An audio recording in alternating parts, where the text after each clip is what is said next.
everyone. Happy Monday. Hope you all had a good weekend.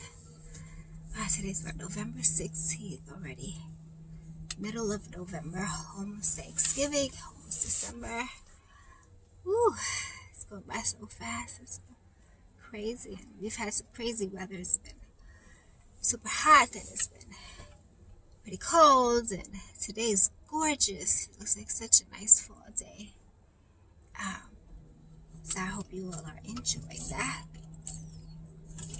It's Monday morning, so my kiddos are in co-op, and I got such a sweet blessing from the people at the co-op. They put my two youngest in a class while my oldest had his class, so that way I get a break, because usually I would be with them during that last hour from 10:30 to 11:30, but they kept them for me, so it was really sweet. I get an extra hour of some quiet time, and I am going to take advantage of that hour and update you all, because there is some updates. Not quite sure why I said last time there probably would be no updates, because with cancer you just never know. Day to day is kind of different, so here I am to update you all. Basically, as of last week, Monday, I have started having pain in my liver, upper right quadrant, and it's not discomfort. It's not a bloaty kind of feeling, tight or none of that. It's pain. It comes in waves. At its highest, it's like an 8 or 9. They don't last very long. The longest span I probably had was like 20-30 minutes. Excuse me. And like I said, sometimes it's just been 5 minutes. But they come and go ever since last Monday, and it's been progressively getting, worse. So last Wednesday, I already had an appointment with my oncologist, and he ruled out an obstruction, because typically you would vomit because there's nowhere for the stuff to go. And I have no vomiting, no nausea, none of that, just the pain. And so he gave me morphine, 15 milligrams of MS-cotin, to take, and that's what's called a long-term opiate, because it's released longer. And the oxycodone that I've been taking is a short-term, so it comes in spurts. That's why I take it every 4 hours. So the pain was so bad. I have been taking typically oxycodone. Whenever I did, at the half, I would cut it up into halves. And so a whole pill was 5 milligrams. So at the half, I did 2.5 milligrams. The pain was so bad last week, I took a whole. And that helps. So he gave me the morphine, and I got it that same night. And it's twice a day, so I take it 8 a.m. and 8 p.m. And I've been taking it like that ever since last Wednesday. And the oxycodone is supposed to be as needed when I have the pain. Well, like I said, it's been getting worse. And so by Saturday, Brian was like, he really wanted me to not be chasing after the pain. So once the pain starts, then take the oxycodone, but to try to get ahead of it. So he recommended taking the oxycodone every 4 hours, along with the morphine every 8 hours. 12 hours. And so so I started that on Saturday. It's helped a little bit. It hasn't been as long, or I haven't had as many throughout the day since I started that. This morning I didn't do that because I was driving to co-op and I didn't want to take the two around the same time just in case I felt a little funny while I was driving. This is my first time driving since last Tuesday. Yeah, since last Tuesday morning. And so,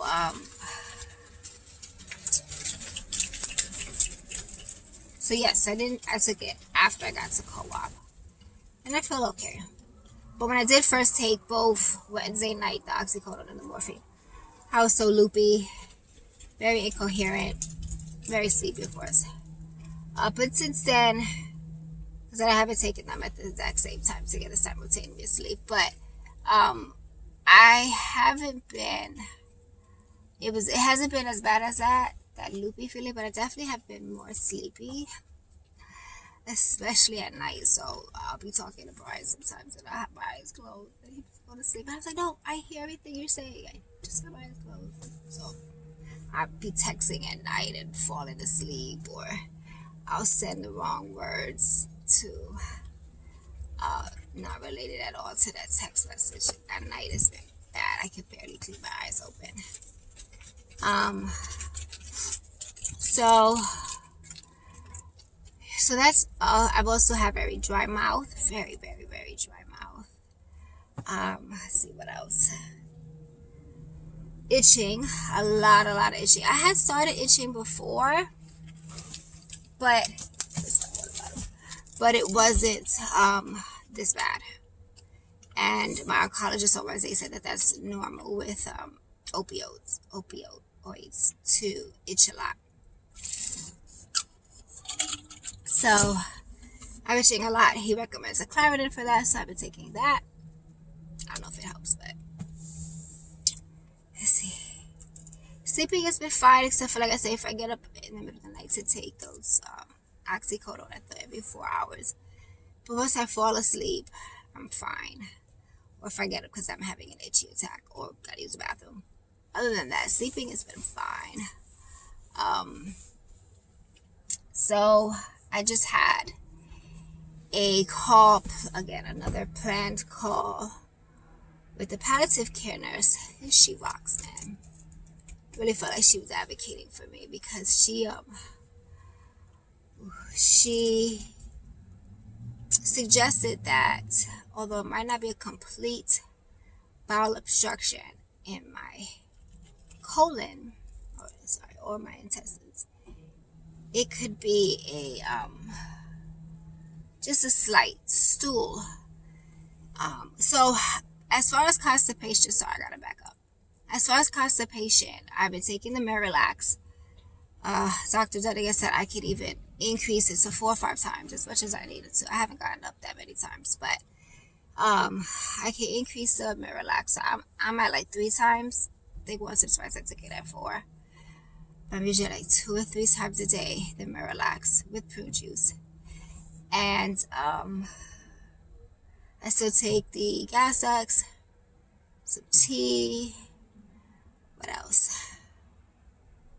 I think that's pretty much it. But she suggested, and I've done fleet enemas, which progressively, it felt like in the beginning they worked a lot better, but now it doesn't feel like it works that much. I think I'm just taking out the same liquid that went back in. But what has been helping is, so I have been having bowel movements, but they're mostly like diarrhea. It's very, very soft, very liquidy. And but the kicker is, I actually strain and bear down and push, like I'm actually gonna push out this, big stool, and it's just fluids. So Suzanne, the nurse, said it could potentially still be a stool in the colon that hasn't been able to get out because everything is so scrunched up, with the liver being so large, it doesn't have room to move.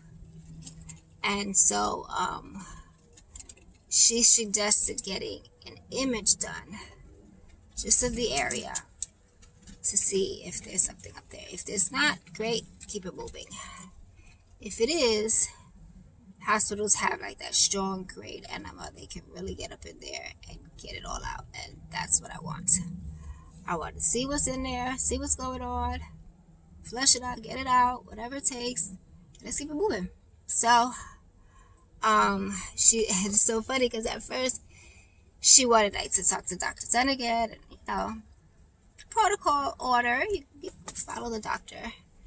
But then towards the end, she was like, basically, it's a very simple procedure, and she doesn't see a problem, so she'll go ahead and talk to him and then put the order in. So I think he'll agree, especially she recommends it, but I hope he does. I really want to do that. So if she puts in the order today, they'll call me. Hopefully I can make an appointment this week. I'm pretty sure Advanced Radiology is really good about that. So I can get some images done this week and go from there. Let's see what to do next. So hopefully that will help me relieve. It may not take it all away, but some. Plus I just want to get cleaned out. So that's a major thing. The breathing actually has gotten a little bit better. Go figure. But of course, not 100% back to normal. But it's gotten better. Definitely gotten better. So the kicker though is, so I don't know if y'all remember, but my schedule is 3 weeks on, 1 week off, and another 3 weeks on. So that 1 week off is to help my body naturally recuperate and, for lack of a better word, rejuvenate my immune system, so that the chemo is not killing off my immune system, but it gives it a chance to rest and produce more immune system. So in this particular case, it's the neutrophils. And so I had my week off, and my neutrophils was actually still really low. It was like 700, and they won't, the lowest point they're looking for is 1,000. I was at 700, so I couldn't even get infusion, because I would just bring it lower, which would again put me at a higher risk of getting some kind of infection or sick or something. So I couldn't get infusion last week. Last week would have been the beginning of cycle 4. Excuse me. So I get blood work again tomorrow morning, and then that'll determine if I can get infusion this week. So I'll get the results of that Wednesday morning. By then I'll know if I can get infusion. So hopefully that'll be just fine, and that won't stop that, but we'll see what God's plans are. Especially with the images, and if I have to do an enema and all that stuff. So we shall see. But those are the main things. I didn't prepare a list of things to mention just because it's been very busy, and I know the biggest things. I can't really forget what they are, so I mentioned those. But that is one thing too that I have been experiencing a little bit, and it's partly the opioids, but just feeling, my thoughts aren't all there. But the nurse also mentioned that could be with liver failure, because the liver cleans you out, all those toxins and stuff, and I don't know all the medical terms. But if it starts to fail, it can't, clean it out. So keeping dehydrated helps with that, because it also flushes what the liver can't. So I am definitely drinking a lot more water. I have to. Sometimes I literally don't have anything in my mouth. It's so dry. So yeah, that's it. Those are the main things that I am. Ooh, said 14 minutes. I'm so sorry, y'all. I feel it would be 14 minutes. Okay, I'm gonna let y'all go. So really, that's it. I should know more information by the end of this week. So if I don't put out a video by the end of this week, definitely the beginning of next week, even if it's just a quick, oh, I'm doing a fusion, or all the images came back clear, or whatever. So you'll know that. But that is basically it. So that's something you all can pray for, and that's and I guess waiting for the results for. And one quick thing, I did want to mention it 2 weeks ago, but I didn't get to it last weekend. But it was a year since I found out that the cancer had spread first originally to the bones on November 6th. And when the Lord met me with Psalm 34. So I can't believe it's been a whole year since then already. So, of course, I read Psalm 34 that day, and it's still comforting me with it. It hasn't changed, just like He doesn't. So thankful for that. And so that's all, y'all. Again, I hope y'all doing well, enjoying this day, enjoy this week. I'm a raid, and I will catch up with y'all soon. Bye, love y'all.